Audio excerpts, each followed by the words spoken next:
could try to play, but you're never gonna beat me. Look the other way, what I'm doing ain't easy. Bloody hands stained from the people who deceive me. Muddy hands break through the chains, go free me. Looking for change, looking for pain, pulling a mob, pushing a train. I'll never stop, stick to a lane, pick up the pieces and go rearrange. I'll be the best above all the rest, put me to the test and expect nothing less, your checkers, I'm chess, what's happening next, yeah. You got the venom.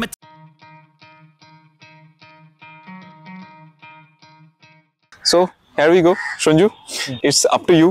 তুমি এবার সমস্ত কিছু ডিটেইলসটা আমাদের বন্ধুদেরকে জানাবে। তো as if আমাদের আগে যেভাবে কথাবার্তা হয়ে গেছে, এবার তোমার উপরই ছাড়লাম পুরো দায়িত্বটা। প্লিজ আমাদের একটুখানি ট্রিগার আপ করো। দেখুন, আগের ভিডিওটায় যেটা হয়েছিল, সবাই জিএসডির জন্য একটা কোয়ারি আসছিল, ডিউ টু শো সিজনের জন্য এখন সেইভাবে কোনো ব্রিডিং করা হচ্ছিল না। এই হচ্ছে ব্যাপার, কারণ শো সিজনে কি হয়, এই সময় ব্রিড করলে আমরা টাইমটা দিতে পারবো না বাচ্চাকে অতটা। তো আমারই ব্রিডিংয়ের মানে ওয়ান সাইড ফিমেলটা আমার ছিল, তো আমার একটা ফিমেল দেওয়া ছিল, সেইখান থেকে ব্রিডিংয়ের একটা লিটার হয়েছে আমার একটা দাদার কাছে। তো তার ঘরেরই বাচ্চা রয়েছে। আর যারা একটু ভালো কোয়ালিটির জিএসডি বাচ্চা চাইছে, আমি স্পেশালি তাদেরকে এই বাচ্চাগুলো মানে রেকমেন্ড করবো যে তারা নিতে পারে। আমি বাচ্চাগুলো দেখাবো একে একে। আর এই লিটারের যে বাচ্চাগুলো থাকছে সেগুলো সব হচ্ছে স্টক কোট। স্টক কোট মানে হচ্ছে স্ট্যান্ডার্ড কোটের বাচ্চা সব কটা, এখানে কিন্তু কোনো লং কোট নেই, এটা বলে রাখি আমি। তো বেসিক্যালি আমি মা বাবা দুজনকেই দেখাবো এই ভিডিওর মধ্যে, এবং বাচ্চাগুলোকেও আমি দেখাবো। তো চলুন, আমি বাচ্চাগুলো দেখানোর আগে আমি বাবা মাকে দেখিয়ে নেবো। আপনাদের জেনারেলি আপনারা যে জিনিসটা নেবেন তার আগে তো আপনাদের রুটটা দেখে নেওয়া উচিত, তো সেই কারণে আমি বাবা মাকে সবার ফার্স্টে দেখে নেবো। আগে আপনারা বাবা মাকে দেখে নিন, তারপর আমি বাচ্চাকে দেখাবো। যারা একটু ভালো কোয়ালিটির বাচ্চা চাইছে স্পেশালি এই ভিডিওটা তাদের জন্য, তো আমি সেই জিনিসটা দেখাবো। বাবার মাকে আমি আনছি, আগে দেখে নিন, তারপরে আমি বাচ্চাকে দেখাচ্ছি এবং পুরো ডিটেলস বলছি। একদম একদম একদম। তো চলুন বন্ধুরা, আমার তো আর তর্স হচ্ছে না, চলুন তাহলে একবার দেখে নিই। চলো সঙ্গে। Tangible weapon, no coming in second. This life is a lesson. He got a new engine from pain, it's a blessing. New focus, no guessing, just bold and obsession. All in his possession, you got their attention. I'll leave an impression and take your redemption. Just kill no discretion. Your mind is a weapon. 11-11, it's time for progression. You could try to play, but you're never gonna beat me. Look the other way, what I'm doing ain't easy. Bloody hands stained from the people who deceive me. Muddy hands break through the chains, go free me. People like sheep move feet, hurt it easy. You don't wanna be fast asleep when they scheming. Better stand tall, ready for a fight, believe me. When they try the chains, you can say no, free me. So he's been looking for somebody who could save him, instead of searching inside for what they gave him. A strong will, strong mind causes mayhem. We could change the world, change times, rearrange them. Staying on pace, running the race. Life is a chase, I don't want a place, I wanna be first. Work till it hurts, dehydrated thirst till I'm in a hearse. High ambitions and the right mind can take you so far. It's like you lived a few lifetimes. Take off from a break off from the weak minds. Take a stay. এখন তো আমরা already বাবা মা সবই দেখছি, আমরা একটু পরে আমরা অলরেডি বেবিদেরও দেখবো। তবে তার আগে একটা জিনিস, কয়েকটা ডিটেল একটু পার্টটায় চলে আসি। কারণ বন্ধুরা অনেকে চায় যে একটু শান্ত প্রকৃতির ডগ, যাতে বাইটিং টেন্ডেন্সি না থাকে। তো তুমি এর নেচারিস্টিক ব্যাপারটা যদি একটুখানি তুলে ধরো। আর একটা জিএসডিকে দাঁড় করাতে গেলে তার ডায়েট চার্ট কী হতে পারে, মানে তার টোটাল ওভারঅল টেক কেয়ারটা কীভাবে সে করতে পারে যাতে প্রপার একটা জিএসডি ঠিকঠাক করে দাঁড়ায়। আর কেউ যদি শো হিসাবে যদি নিতে চায় তাহলে তার আগে থেকে তাকে কী কী জিনিস মেনটেন করতে হবে। দেখুন, প্রত্যেকটা জিনিস আমাকে ঠিকঠাক করে ফলো আপ করতে হবে। ফার্স্ট অফ অল হচ্ছে আমি এক একটা পার্টে আসি। প্রথমত আসি বাচ্চার ক্যারেক্টার নিয়ে। এই যে প্রথমে একটা বিষয় বললে বাচ্চা কেমন হবে, ক্যারেক্টার শান্ত প্রকৃতির চায়। ফার্স্ট অফ অল জিএসডি শান্ত, আমি এই ব্যাপারটা বলবো না, বাট তার মানে এটা নয় বাড়ির লোককে সারাক্ষণ জ্বালাতন করে বেড়াচ্ছে, এটা নয়। ওদের জেনেটিক্সে যে ক্যারেক্টারটা রয়েছে সেটা ওদের মধ্যে থাকবেই। ছোট পাপি স্টেজে প্রত্যেকটা ডগের মধ্যেই একটা ক্যারেক্টার থাকে, খেলবো ধুলবো লাফালাফি করবো, এটা ন্যাচারাল জিনিস, এটা নিয়ে চিন্তা করার মতন কিছু নেই। এবার টাইমের সাথে সাথে যখন আস্তে আস্তে ওরা ম্যাচিউর হবে তখন ওরা সব কিছু বুঝতে শিখে যায়, সব কিছুর সাথে ওরা অভ্যস্ত হয়ে যায়, তখন একটু আস্তে আস্তে ওরা শান্ত হয়ে যায়। শান্ত ইন দ্য সেন্স মানে নর্মাল জিনিস। আপনি দেখবেন আপনি একটা জায়গায় গেলে প্রথমে যেরকম আপনার সব কিছু দেখার কিউরিসিটিটা থাকে, আপনি সেখানে যখন 1 সপ্তাহ 2 সপ্তাহ থাকতে শুরু করবেন আস্তে আস্তে দেখবেন আপনি সেই ব্যাপারটা থাকেন আপনার মধ্যে, কারণ আপনি সব জিনিসের সাথে আপনার জানা পরিচিতটা হয়ে যায়। তো এইটা হচ্ছে নর্মাল জিনিস। তো সেক্ষেত্রে আমি বলবো ফার্স্ট অফ অল হচ্ছে জিএসডি ক্যারেক্টারটা ল্যাব বা গোল্ডেনের মতন হবে না, এটা সবার ফার্স্টে মাথায় রাখতে হবে। এবং আমি জানি যারা জিএসডি নেয় তারা এই জিনিসটা জেনেই নেয়, লাইক সেরকম নয় যে একটা ল্যাব নেওয়ার মতন মানে মেন্টালিটি নিয়ে ভাবলো যে না চলো জিএসডি নিয়ে, এটা নয়। জিএসডি টোটালি ডিফারেন্ট, মানে জিএসডি হচ্ছে লাইক এ গ্লাস। তো এই জিনিসটা আপনাকে সবার আগে মাথায় রাখতে হবে। একটা কাঁচের যেরকম যত্ন নিতে হবে ওকেও সেরকম যত্ন নিতে হবে পাপ্পি স্টেজে, কজ পায়ের জন্য স্পেশাল মেনটেন এবং শো কোয়ালিটির যে ব্যাপারটা বললেন, ফার্স্ট অফ অল হচ্ছে শো কোয়ালিটির একটা বাচ্চা নিয়ে এসে নর্মালি রাখলাম, সে শো কোয়ালিটির ডগ তৈরি হবে, তাকে দিয়ে আমি শো করে উইন করবো, এটা কখনো নয়। তার প্রপার ডায়েটে রাখতে হবে তাকে, সমস্ত কিছু একটা শো কোয়ালিটি ডগের থেকে জেড পর্যন্ত প্রপার মেনটেনে রাখতে হয় পাপ্পি স্টেজ থেকে। সেটা ফার্স্ট অফ অল হচ্ছে পাপ্পি স্টেজে প্রপার ডায়েটটা খুব ইম্পর্টেন্ট, যে আমি 3 টাইমস বা 4 টাইমস যে আমি ফুডটা দিচ্ছি সেই ফুডটা টাইম টু টাইম দেবো, পরিমাণ মতন দেবো, এই জিনিসগুলো সবার আগে আপনাকে মাথায় রাখতে হবে। সেকেন্ড থিং আসছে আমি যে ডগটা কী করে শো কোয়ালিটি তৈরি করবো, তার জন্য training is very important sense আপনাকে একটা প্রফেশনাল ভালো হ্যান্ডেলার রাখতে হবে, যে ট্রেনিং সম্বন্ধে বোঝে বা ট্রেনিং সম্বন্ধে জানে। সেই রকম একটা হ্যান্ডেলারকে দেখলে তিনি কি করবেন, তার গাইডেন্সে থাকলে সে ডগটাকে করে দেবে। বাকি আমি তো গাইড করে দিই, যারা আমার থেকে বাচ্চা নেয় তাদেরকে জেনারেলি আমি গাইড করে দিই। তো এই হচ্ছে ব্যাপার, প্রত্যেকটা জিনিস ভীষণভাবে মেনটেন করতে হয়। আমি ওর বাবাকে দেখাবো, ওর বাবাকে দেখলে বুঝতে পারবেন। এবং একটা লিটারের মধ্যে সবার আগে আমি বলে রাখি 5টা বাচ্চা শো কোয়ালিটির কখনো হয় না, এটা সবার আগে মাথায় রাখতে হবে আপনাকে। সেই প্রিপারেশন নিয়ে আপনার যে নিডসটা আছে সেটা জানাতে হবে, যে আমি শোয়ের দিকে ভাবছি বা আমি পেট হোমসে রাখবো, এই হচ্ছে ব্যাপার। তো এইগুলো মাথায় রেখে সবসময় একটা বাচ্চা নেওয়া উচিত।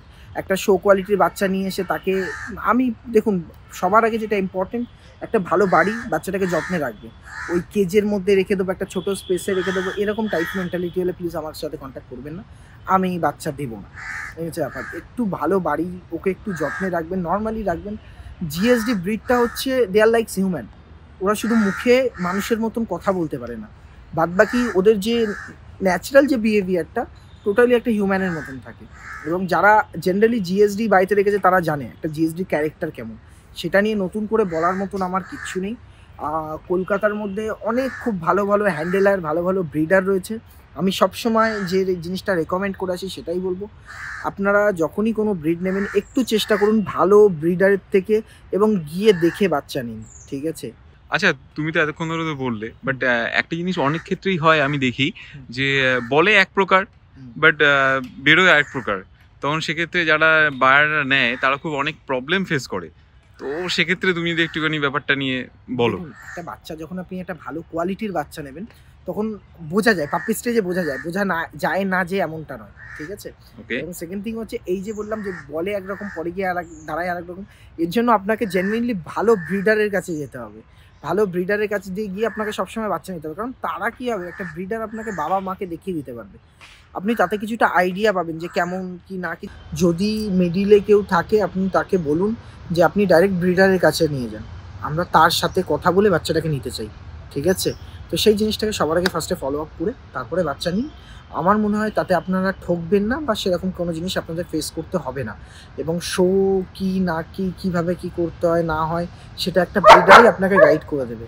মানে যদি সেই ব্রিডার ডগ শো করে তাহলে সে আপনাকে গাইড করে দেবে কীভাবে কী করতে হবে না। এই ডগ শোটা লাইকস একটা নেশা, আগেকার দিনে যেরকম ঘোড়ার রেসের একটা ব্যাপার ছিল ঠিক ওরকম টাইপেরই একটা নেশা। একবার যদি আপনি শোয়ের মাঠে এন্টার করেন তাহলে দেখবেন যে আপনি ওই মাঠ ছেড়ে আর বেরোতে পারবেন না, এটা হচ্ছে এরকমই একটা নেশা, বুঝছেন তো? এখানে একটা জিনিস তোমাকে মানে জিজ্ঞাসা করি, তোমারও তো শো ছিল, তুমি অলরেডি উইন করেছো যথারীতি, কয়েকটা ডগ উইন করেছে, সেটা নিয়ে পরে কোনো এক সময় পরে অবশ্যই ডিটেইলে আসবো। আজকে না বলা উচিত কারণ এখন সবে শুরু, তো এই সময় বলা মানে বেকারি। খুব ভালো ডগ রয়েছে, তাই আমি বারবার বলছি কলকাতার মধ্যে খুব ভালো উইন করা ডগ রয়েছে, তো চেষ্টা করুন সেইগুলো নেই। এবং ডগ উইন করার রিজন মানে কেন উইন করা ডগের বাচ্চা নেবো যদি সেইটাকে বলা হয়, বা ভালো ডগের বাচ্চা কেন নেব, সেটা হচ্ছে একটা ডগ তখনই উইন করে যখন স্ট্রাকচারালি সে সুন্দর হয়, স্ট্রাকচারালি সে স্ট্রং হয়। যে জাজ যারা থাকে তারা অনেক সিনিয়র পারসন, যেমন আমাদের ইন্ডিয়াতে এখন বেসিক্যালি ফরেনার জাজ আসছে ভালো, এবং তারা বলছে যে আমাদের ইন্ডিয়াতে specially GSD, Dobermann, golden retriever এই ব্রিডগুলো মানে অনেকটা ইমপ্রুভ করেছে, এবং এরকম হচ্ছে ইন্ডিয়ার থেকে এখন বাইরে বাচ্চা যাচ্ছে। আচ্ছা, তো যেটা একটা হিউজ ইমপ্রুভমেন্ট আমাদের ইন্ডিয়াতে। তো সেই ক্ষেত্রে আমি বলবো ফলো আপ করুন নিজের, কলকাতার মধ্যে খুব ভালো ব্রিডার, কলকাতার থেকে বাচ্চা নেওয়ার চেষ্টা করুন, এবং এখানে আপনি ভালো বাচ্চা পাবেন। এবং সোকল্ড কিছু যারা ব্রোকার রয়েছে বা ব্রোকার বলা বল, যারা ব্রিডার রয়েছে, সোকল্ড ব্রিডার লাইক ওই বাড়িতে 10টা-12টা ডগ রেখে নানান ধরনের খাঁচার মধ্যে রেখে ব্যবসা করছে, প্লিজ এইরকম টাইপসের মানুষদের অ্যাভয়েড করুন, কারণ ওদেরও একটা জীবন রয়েছে। তো ওইভাবে বেঁধে রেখে করার কোনো মানে হয় না। একটু ভালো বাড়ি দেখে ভালো ব্রিডার থেকে বাচ্চা নিন, এবং শো করার জন্য ফার্স্ট একটা প্রপার ডায়েট মেনটেন করা উচিত, ডগটাকে একটা প্রপারভাবে রাখা উচিত, সেটা একটা ব্রিডার আপনাকে গাইড করে দেবে। আর তার থেকেও বড় বিষয় একটা ভালো হ্যান্ডেলার রাখা উচিত। এই রকম রিলেটেড কোনো ব্যাপারে কোনো হেল্প লাগলে আপনারা কল করতে পারেন, ডেফিনেটলি আমি জানিয়ে দেবো বা বলে দেবো কলকাতার মধ্যে কোন হ্যান্ডেলার কী আছে না আছে বা কোন ব্রিডার কী আছে, এগুলো আমি গাইড করে দেবো। তো আমি তাও একবার জাস্ট ভিডিওর একদম প্রায় এন্ডের পথেই আছি, তাও একবার তুমি যদি হালকা করে আমাদের মানে খুব সংক্ষিপ্ত একটু ডিটেলটা আরেই একবার জানিয়ে দাও যে কত দিনের, আর তোমার মেল ফিমেল কটা আছে। আমি বলে দিই, বাচ্চা is now 3 months old, around 3 months। আর আপনার হচ্ছে বাবা যেটা রয়েছে, বাবা হচ্ছে international champion, India champion you go নামে একটা ডগ আছে, তার লাইন রয়েছে, মানে তার ছেলে আর কি। আর মায়ের যে লাইনটা রয়েছে, মায়ের লাইনটা হচ্ছে আপনার zombie of Wolf and house, যেটা হচ্ছে বম হাউসের একটা লাইন রয়েছে। তো ভালো, দুটো লাইনই খুব ভালো লাইন। আমি পেপার পাঠিয়ে দেবো, পেপার দেখে নিলে বুঝতে পারবে বাকিটা। তো এই হচ্ছে বিষয়, এছাড়া এক্সেস কিছু না। আর হোপফুলি বাচ্চাগুলো তো দেখিয়েছি, এগুলো নিয়ে তো আমি আর এক্সট্রা কিছু বলবো না। এই যে আর যে কটা বাচ্চা আছে, স্টক কোটের বাচ্চা রয়েছে, যাদের একটা লং কোট নিয়ে একটা ইস্যুস থাকে, পরবর্তীকালে একটা ইস্যুস হয় কোট মেনটেন করতে পারছে না বা সামথিং। এবং লং কোট আমার হিউজ যে ফ্যাসিনেশন আছে এটা বলবো না লং কোটের ওপরে, যে কারণে লং কোটের ব্রিডিংটা সেভাবে করি না, স্টক কোটের ভিডিওটাই করি। তো এই হচ্ছে ব্যাপার। এখন স্টক কোটের এই বাচ্চা রয়েছে, অ্যাক্টিভিটি লেভেল তুমি এসে দেখতেই পাচ্ছ এতক্ষণ ধরে, একদমই তাই, লেভেলটা কেমন রয়েছে, মারাত্মক অ্যাক্টিভ, খুব অ্যাক্টিভ এবং খুব এনার্জেটিকও বটে। সেটা তো হবেই, কারণ যদি একটা সুস্থ বাচ্চা হয় ডেফিনেটলি এই স্টেজটা হচ্ছে ওদের খেলার স্টেজ। তো এই স্টেজে ওরা যত লাফালাফি খেলাধুলো করবে সেইটাই ন্যাচারাল। যদি বাচ্চা চুপচাপ থাকে তাহলে সেটা কখনো একটা ন্যাচারাল না, সেটা একটা আনন্যাচারাল ব্যাপার। একটা ছোট বাচ্চা খেলবে, কামড়াবে, ছিঁড়বে, এটাই ন্যাচারাল জিনিস। তো থ্যাংক ইউ সো মাচ আমাদের এত সুন্দর ডিটেলটা দেওয়ার জন্যে। সো তুমি যদি আরেকবার তোমার যদি ফোন নাম্বার আর তোমার ডিটেলসটা একবার তোমার নিজের যদি জানিয়ে দাও একবার বন্ধুদের। আমার ফোন নাম্বারটা হচ্ছে 8697153204। তো যারা বাচ্চা নিতে ইন্টারেস্টেড তারা আমার সাথে এই নাম্বারে কন্ট্যাক্ট করুক, আমি পুরো ডিটেলসটা বলে দেবো। তারপরে আর বাদ বাকি যা আছে আমি পুরোটা জানিয়ে দেবো। আমাকে ফোন করে নিলে আমি বলে দেবো। এবং ডেলিভারি রিলেটেড অনেকের একটা ইস্যুস থাকে, সেটা বলে দিই, সেটা নিয়েও কোনো ইস্যুস নেই। আপনারা ডেলিভারি বলে সেটাও করে দেওয়া হবে। এবং সব থেকে বেস্ট আমি বলি যে বাড়িতে এসে মা বাবাকে দেখে বাচ্চা নিন, সেটাই সব থেকে বেস্ট ওয়ে। ঠিক আছে, thank you so much Sanju once again এত সুন্দর একটা বিউটিফুল আমাদের ব্রিড দেখানোর জন্য। আই হোপ তোমার কাছে যা মেল ফিমেল যতগুলো বেবিজ আছে তারা একটা গুড প্যারেন্ট পাক, তাদের ফিউচারটা আরো ভালো হোক। একদম, আমরা যাতে আরো সুন্দর সুন্দর শো কোয়ালিটি তোমার থেকে যেভাবে এক্সপেকটেশন রাখি আগামীতেও রাখছি। আর আই হোপ মানে ভালো কাটুক সবার। Thank you so much. আমি বাচ্চাটা একটা কাজ করি, এন্ড করার আগে আমি বাচ্চাটাকে আরেকবার দেখিয়ে দিই, হ্যাঁ শিওর, তাতে করে সবার একটু সুবিধা হবে বুঝতে। শিওর, কেন না, নিশ্চয়ই।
কেমন লাগলো আজকে আমাদের এই ভিডিও জানাতে অবশ্যই ভুলবেন না আমাদের কমেন্ট বক্সে। চলুন দেখা হবে নেক্সট অন্য কোনো ভিডিওতে, ততদিন সঙ্গে থাকুন, দেখতে থাকুন প্যারাডাইস পেটস অ্যান্ড ব্লগ।